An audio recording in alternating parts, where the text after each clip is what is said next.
Bismillahirrahmanirrahim. Assalamualaikum warahmatullahi wabarakatuh. Alhamdulillahirabbil alamin.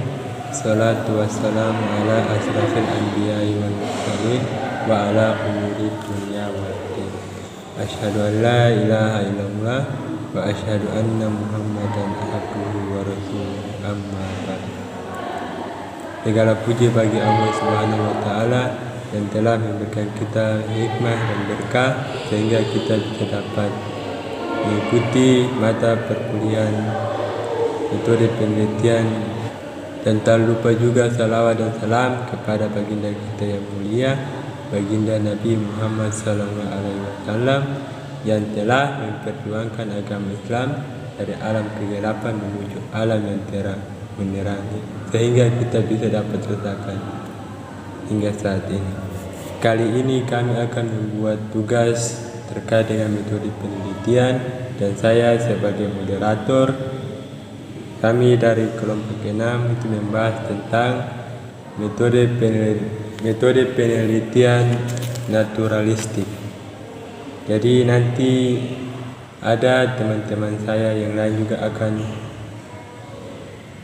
membahas macam-macam dan kerangka-kerangka dari naturalistik. Langsung saja kepada saudari di materi pertama untuk membaca hasil makalah kami. Assalamualaikum warahmatullahi wabarakatuh. Perkenalkan, nama saya Rafi Sanglao. Di sini saya akan menjelaskan sedikit tentang pengertian penelitian naturalistik.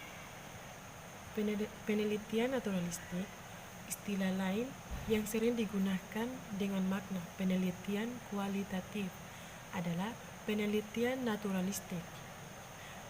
Guber 1985 mempergunakan nama naturalistik inquiring atau inquiring naturalistik oleh karena ciri yang menonjol dari penelitian kualitatif adalah cara mengamati dan pengumpulan data yang dilakukan dalam latar atau setting alamiah.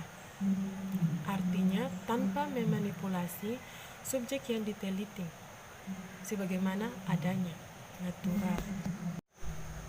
Penelitian kualitatif sering disebut metode penelitian naturalistik karena penelitiannya dilakukan pada kondisi yang alamiah atau natural setting. Disebut juga metode etnografi karena pada awalnya metode ini lebih banyak digunakan untuk penelitian bidang antropologi budaya. Disebut sebagai metode kualitatif karena data yang terkumpul dalam analisisnya lebih bersifat kualitatif.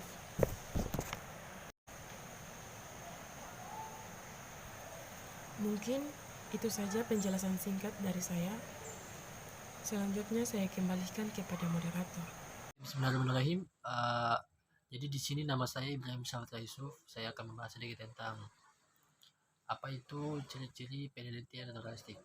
Nah, jadi yang perlu kita ketahui bahwa penelitian naturalistik itu memiliki beberapa ciri-cirinya. Yang pertama yang kita perlu ketahui bahwa sumber data ialah situasi yang wajar atau yang bisa disebut dengan natural setting. Nah, apa itu?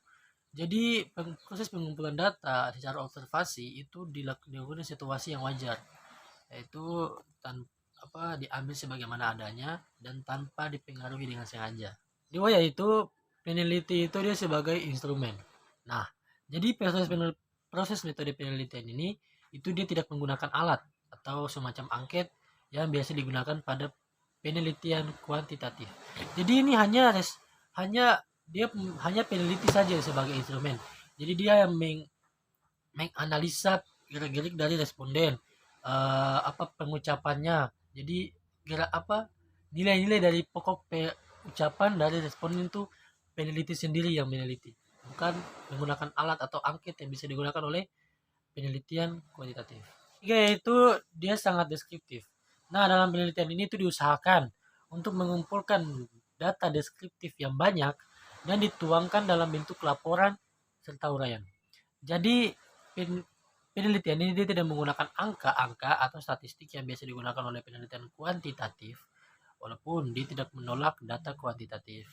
Oke, yang keempat yaitu dia mementingkan proses maupun produk. Jadi dia itu memperhatikan bagaimana perkembangan terjadi sesuatu, dan juga dia itu memperhatikan pertanyaan-pertanyaan yang dilakukan, mengapa itu dilakukan, dan bagaimana cara untuk melakukannya. Apakah terlalu cepat? Enggak lah. Oke, yang kelima yaitu mencari makna di belakang kelakuan atau perbuatan sehingga dapat memahami masalah atau situasi. Jadi proses penelitian ini mereka tuh berusaha untuk memahami kelakuan manusia dalam konteks yang lebih luas, dipandang dari kerangka-kerangka berpikir dan perasaan manusia. Oke, yang keenam yaitu mengutamakan data langsung atau first hand. Jadi peneliti sendiri itu dia turun ke lapangan untuk melakukan sebuah observasi atau wawancara. Nah, jadi dia itu tidak peneliti itu tidak menggunakan semacam tes atau dan angket. Dengan demikian itu dia mengambil jarak dengan sumber data. Yang ketujuh yaitu triangulasi. Nah, apa itu triangulasi? Triangulasi itu adalah pendekatan yang dilakukan oleh peneliti untuk menggali dan melakukan pengolahan data kualitatif. Nah, data dan informasi yang didapatkan dari pihak satu itu harus dicek kebenarannya. Dengan caranya gimana? Nah, dengan cara itu mencari data dari sumber lain. Misalkan dari pihak kedua, pihak ketiga, dan seterusnya. Nah, tujuannya apa? Tujuannya itu untuk agar ada jaminan tentang kepercayaan pengolahan data. Selanjutnya yang ke-8 yaitu menonjolkan rincian konstekstual. Nah, peneliti itu mengumpulkan data dan mencatat data dan yang sangat terperinci mengenai hal-hal yang dianggap berkaitan dengan masalah yang diteliti. Oke, yang ke-9 yaitu subjek yang diteliti itu dipandang berkedudukan sama dengan peneliti. Nah, peneliti itu tidak menganggap bahwa dia itu lebih pintar, lebih tahu daripada responden, karena mereka datang untuk belajar, untuk menambah pengetahuan dan pemahaman mereka. Nah, yang ke-10 itu peneliti lebih mengutamakan perspektif emik. Nah, apa itu? Artinya lebih mementingkan pandangan responden. Bagaimana cara dia memandang dunia ini. Bagaimana cara dia memandang dan menafsirkan dunia sesuai dengan pendirian responden. Oke, yang ke-11 yaitu verifikasi. Nah, antara lain itu melalui kasus yang bertentangan atau negatif. Nah, maksudnya ialah itu memperoleh hasil yang lebih tinggi, tingkat kepercayaannya yang mencakup situasi yang lebih luas. Sehingga apa yang semula tampaknya itu berlawanan, itu akhirnya dapat diliputi dan tidak lagi mengundang aspek-aspek yang tidak sesuai. Nah, sekarang yang ke-12 yaitu sampling yang purposive. Nah, metode naturalistik itu tidak menggunakan sampling random atau acakan dan tidak menggunakan populasi dan sampel yang banyak. Itu menggunakan audit trail. Nah, apa itu? Nah, audit itu adalah pemeriksaan keuangan secara teratur. Sementara trail itu adalah mengikuti jejak atau melacak. Nah, peneliti kualitatif itu selalu mencatat metode apa yang digunakannya untuk mengumpulkan dan menganalisis data. Nah, sehingga itu orang lain dapat mengecek kembali bagaimana langkah-langkahnya untuk mencapai kesimpulannya. Yang ke-14 yaitu partisipasi itu tanpa mengganggu. Nah, untuk memperoleh situasi yang natural atau wajar, peneliti itu hendaknya jangan menonjolkan diri dalam melakukan observasi. Terus yang ke-15 yaitu yaitu mengadakan analisis sejak awal penelitian dan selanjutnya sepanjang melakukan penelitian itu.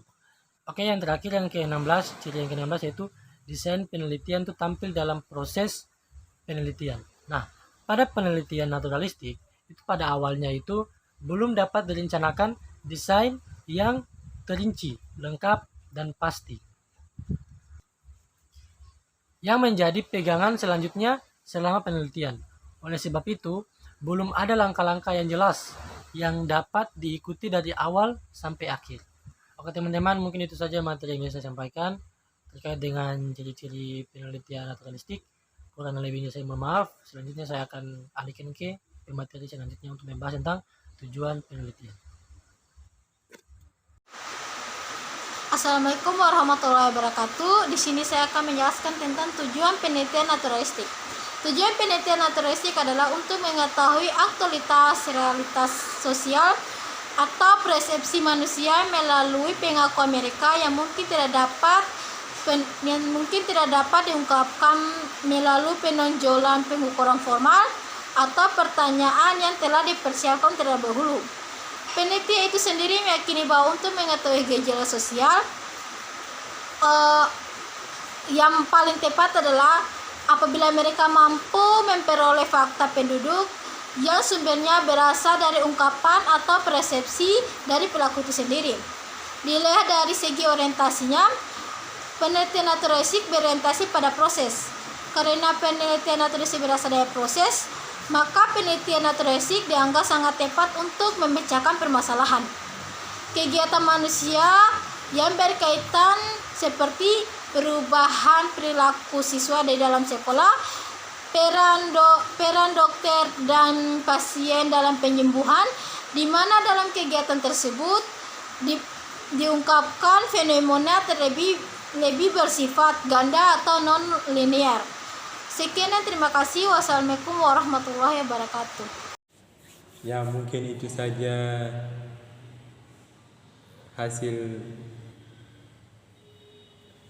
makalah atau video kami. Kurang dan lebihnya mohon dimaafkan. Billahi taufiq wal hidayah. Wassalamualaikum warahmatullahi wabarakatuh.